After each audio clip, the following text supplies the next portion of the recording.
Mrs. Cannikins with November's Cleanup Blitz. And this time we have 3 places we're going to clean up. So if one or two of them don't apply to you, go down to the description of the video and you can click to the section right away that you want to go to. Now, do remember before you do any cleaning that you should take a before shot of anything that you're going to clean. If you'd like, you can save it in the screenshot catcher at this link. So the first thing that we're going to do is we are going to look at cleaning up in Seesaw. There are several things you might choose to clean up in Seesaw.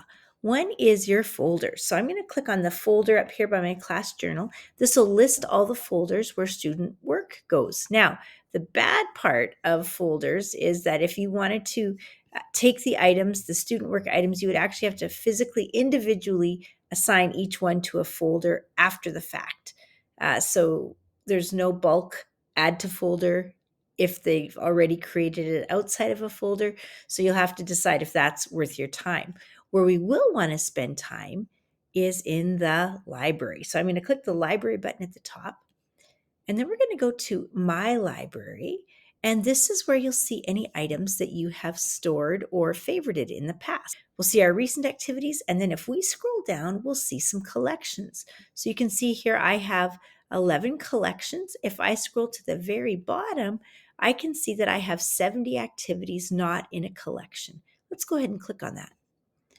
All of my activities not in a collection will be posted or show up.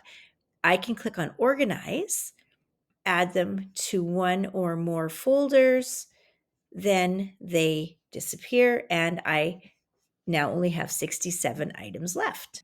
While you're organizing, if you don't have the folder that you need, you can come up to the top here, click plus, and you can add a new folder as a spot to add to your collection. One last thing we'll look at is if you come up to the activity feed, I'm actually going to click on the list view, is you can delete activities so that it's freed up in your feed and also in the student's feed if they haven't done them yet. So if I click on here, I can delete the activity or archive the activity. So if I have students that have completed it, I'll only be able to archive it because no one's completed this one.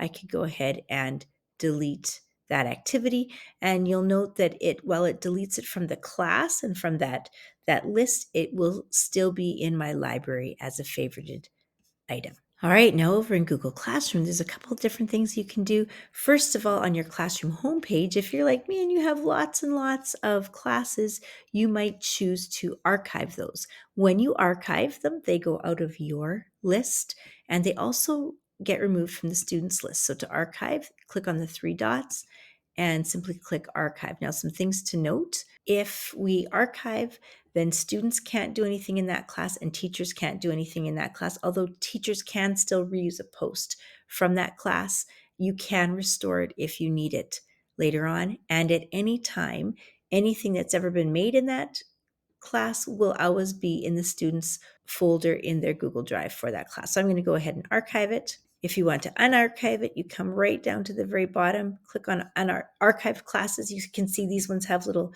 hash marks on them. And then I could restore that class if I'd like. Once you have all your classes archived, you can also move them around by clicking and dragging the tiles to any order that you would want. Now let's go inside of a Google Classroom and do some more organizing. I'm going to suggest we go to the classwork tab, and you can see here at the top of this class, I have a bunch of assignments that have not been put into topics. And so a great Google Classroom is one that has topics. So I've got some here, but not all of them. So to move an item to a topic, you click on the 3 dots and I could edit and I could choose a topic this way and hit save. But there's a quicker way, and that would be to drag it. So if I wanted to we drag it till it gets to the section that we want. If we haven't created any topics yet, you can click on the word create, click topic. Now, I also like to add emojis, can be very helpful, especially for new readers. Not only can we use emojis on the topics, you can also use emojis on the assignment title. So if you use some typical emojis over and over, your students will also know, hey, this emoji means it's bonus, or this emoji means that it's a review or whatnot. So that is a great way to organize that Google Classroom, especially if you will be reusing it or copying it. The last thing you might choose to do in your Google Classroom is create or change your header. So if I come up to the very top, I can click customize. I can change the color if I'd like. And I can also upload a photo of my own of something that I've created, maybe in Canva, or I can select a photo from Google. Speaking of Canva, here we are on the Canva homepage. And so let's take a look at what we can do in here. You might have tons and tons of items in your Canva account. So one of the things that you can do is make sure that you have your items labeled. Click on the item. You don't even have to open it up. A relabeled item. Now let's say I still want to get rid of this one. 3 dots, I can move to trash. Another thing you might choose to do is click on those 3 dots and you might choose move to a folder. Another place to come in and take a look is in your folder on the left-hand side where it says project. So on the projects page, this is sometimes where people get a little lost. So at the top, I have folders, but all of my folders are going to look different depending on what's selected in this sharing item. So I have lots that are shared with me. I can also see the ones that are just my folders.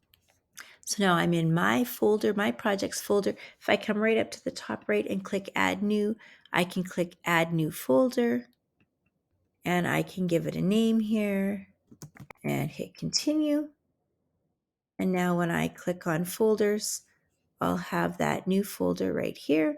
And when I am going back to my designs, I could move anything, 3 dots, move to folder, and I can put it in that brand new folder that I just made.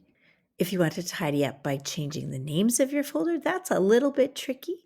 So what we actually have to do is click on that folder, and then we can notice that up at the title, it gets underlined, and then we can change our title there as opposed to right-clicking like you might do in Google Drive.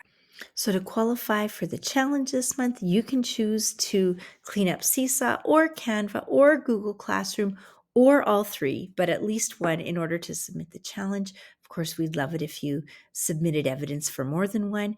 Make sure that you take a before picture before you do any tidying, and then an after picture or 2 or 3, whatever combination shows the cleaning that you have done.